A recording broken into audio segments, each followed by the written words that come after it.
Hey Tackle Traders, welcome to the Rookie Blog. This is our third video in this series.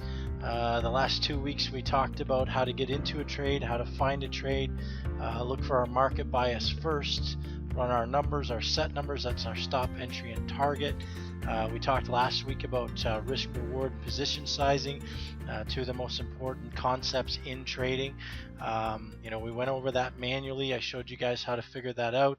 We also did the entry for the trade as well, the OCO order to get into the trade and out of the trade with our target and entry as well. We quickly went over the journal as well. So all that's left for us to do now is to look at what our trade's done so far, and as I promised you guys last week, we're going to go over a sheet that we use, a tool that we use, does a little bit of automation for us when it comes to our set method. So I'm going to show you guys that as well. And next up we'll start looking at option trades on our next rookie blog, see if we can't find something in that realm and keep it going. Okay, so let's talk about our trade so far. So when we did the last episode of the rookie blog, we looked at it getting into CRE here on a nice bull pullback. We looked at this. We got a reversal candle here. We got a confirmation candle here, and then we wanted to get in above here. So we set this up so that our entry was above the high of the day. The high of the day here was 44.04. So when we did our entry, we were looking at about 44.20 to get in here. So sure enough, we got in the next day. It popped up pretty nicely. This got us into the trade. It then ran up for a couple more days before putting in this here kind of upside down hammer candle here. So pretty decent run. Now, this is where we got to kind of start talking a little bit about trade management, and we won't go too far down the rabbit hole here. But the reality is our stop is all the way down somewhere in about that neighborhood right there. So that's a long way for our stop to be away from. That's we're looking at a little over or just under $4 away from our current price, and that's probably about 2.5 times the ATR away from where we are. So that's way too much rope to be giving our trade at this point in time. So what we got to do is we got to tighten that up, okay? And the way we tighten that up is we start looking at other ways to set up our stops or places to move them. So I've drawn this line here right at the 45 level because it's basically it's acted as resistance, support here, support there, support there. So is it possible that it could act as support here? Yeah, it's definitely possible. So if it does, we want to be prepared for that. However, if tomorrow it decides to break this support, then we don't really want to let this winning trade that we have on here turn into a loser, right? So the way we got to do that is we've got to move this stop up. So now we got to look and see, okay, how do we want to do this? How do we want to move this up? So at this point in time, we want to just get under this support level, because if the support level doesn't hold, then we just don't want to let it come back and cream us. So this actual pattern might work out really well for us. We had a nice run up, lost a little bit of momentum there. This is where we would be paying attention to our trades, and then we pulled back here. But this looks like it could turn out to be a kiss goodbye pattern, or kiss goodbye or kiss hello, whatever you want to call it. We got a run up there. We got a nice little 2-day pullback here. It could take off this way. But again, we don't know that for sure, so we have to prepare as if it's not going to do that. Okay, and the way we do that is we move our stop. So I'm a big fan of going just under support levels. I like to usually give it just a little bit of room. You could give it 25 or 50 cents. You could go half an ATR underneath this, but then you're down around the 45.25 level, and I think that's a little bit far away for this particular entity. I realize it's a bit of a volatile stock, but I'd like to keep it up here and maybe lock in just a little bit of profit. 44.70 would be a good spot to put it in here. If it stays above there and takes off, great. If it doesn't come back, it still gives us enough of a profit uh, that we can at least cover off commissions and look for a new trade. So that's kind of just a overview of what the trade's doing at this point and what we need to do to kind of manage it. So now let's get to the reason that we're doing this third video. I promised you last week we did everything manually, all our numbers last week manually. I want to show you guys a tool that we use that helps automate it a little bit, and hopefully if you're looking for more automation or more tools in your toolbox, this is something that we use for trading stock. So let's check it out. All right, so this little tool here gives us a lot of advantages. It does a lot of the math for us, the heavy lifting, if you will. Okay, now before you ever go to use a tool like this, you need to know how to do it manually. So if you're struggling to figure these things out, your stop, entry, and target on a manual basis, or your risk reward, or your ROI, or your position sizing, if you can't do that manually, these sheets are not really going to help you out. These tools are not really going to work that well for you. You got to know how to use them. So I implore you to go and figure that stuff out first, and then if you want to automate it, this is the way you do it. So we'll throw in some numbers here. Obviously, we want to put our symbol in here. Now, when we did our journal last week, we were using a $50,000 account in our journal there, so we'll stick with that. The max allocation here, 20%. You don't want to put all your money into one trade, even if you're not taking all that particular risk. You want to make sure that you've got a few positions and things available for opportunities that come along. So 20%, 25% is a decent amount. Okay. So our max risk is 2%. That's the most we're willing to lose. At that point, we're going to tap out no matter what happens. So commission, I just put in $5 because everybody's different. Slippage is the difference between the bid and the ask. If you have illiquid stocks, that's going to be wider. So make sure you do that accordingly. We're definitely long here. This was a bull retracement, so we're definitely long. The strategy we're using is long stock.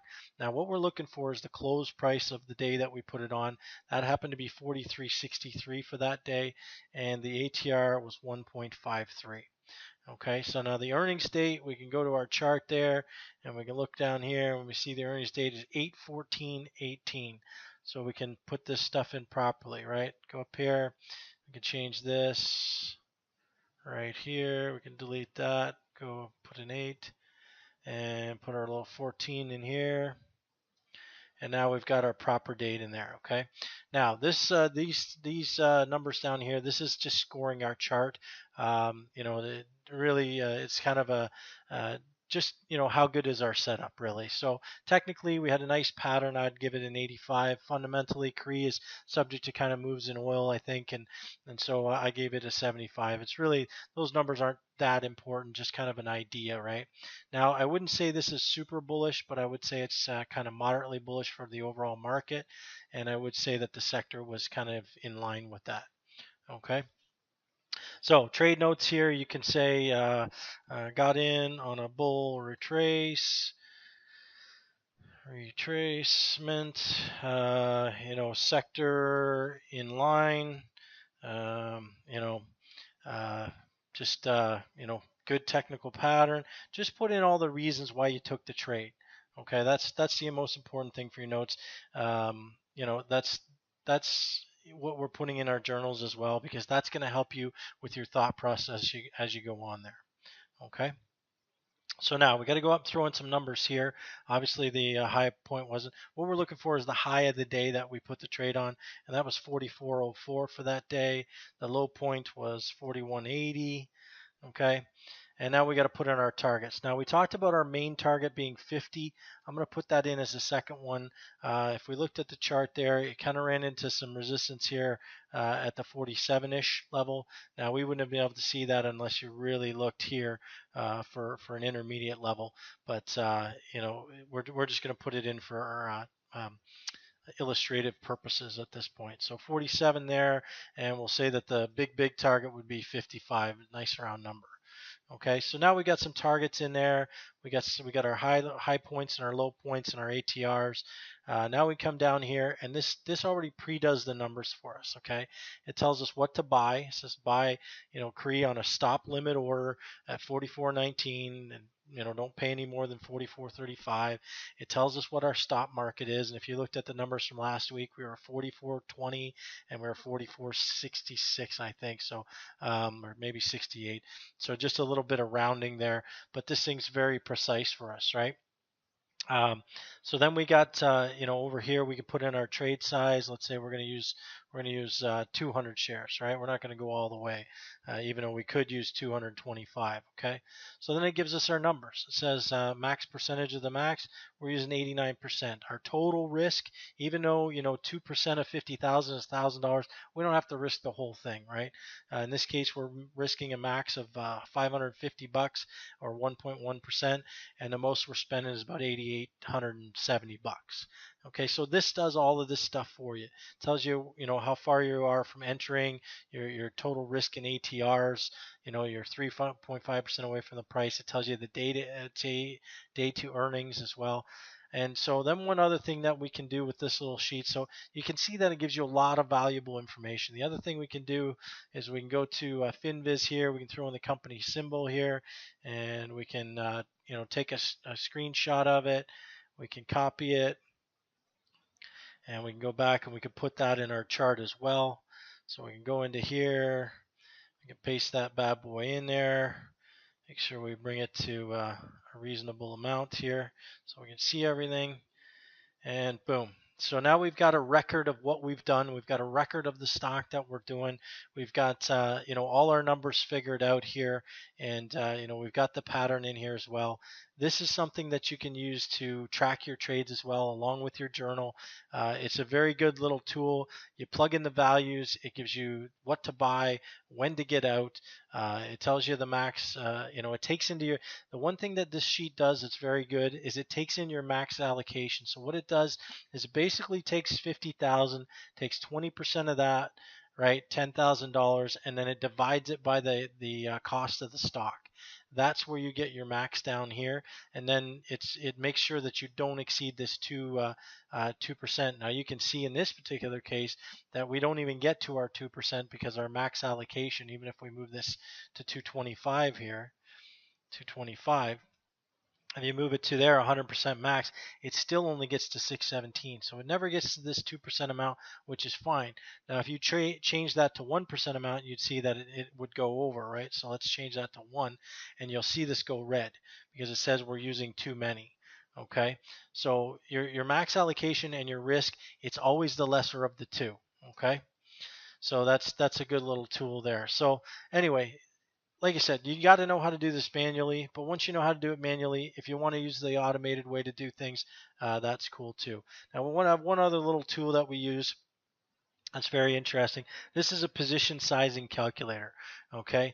And so the reality is this calculator will tell us how many shares we can do, but it does not take into consideration your max allocation. So if we had a $50,000 portfolio and we were willing to risk 2%, then rightfully so, that would be $1,000 of our risk tolerance, okay? So in this particular case, we can put in our symbol. We can put in our entry. What was our entry? 44.20, I think. Our stop loss was 44.60. I think it was 68. And it tells us right off the bat, it says our potential loss per share is 252 per share, and our max number of shares is 396. Now that's assuming that we're using the whole 1,000. Again, that wouldn't be compatible with our max allocation rule, so it's always the lesser of the two. This also works for options, but we'll talk about that when we get to the options. You can just use these to record your max tolerance. So anyway, there's a couple of different tools that we can use. We've set up the trade. We've talked about adjusting the stop. Next week we're going to start looking for some option trades and see if we can start going through those parameters. So that's the rookie blog for this week. Hopefully you guys got something out of this. Leave some feedback. Get on over to Tackle Trading and check it out.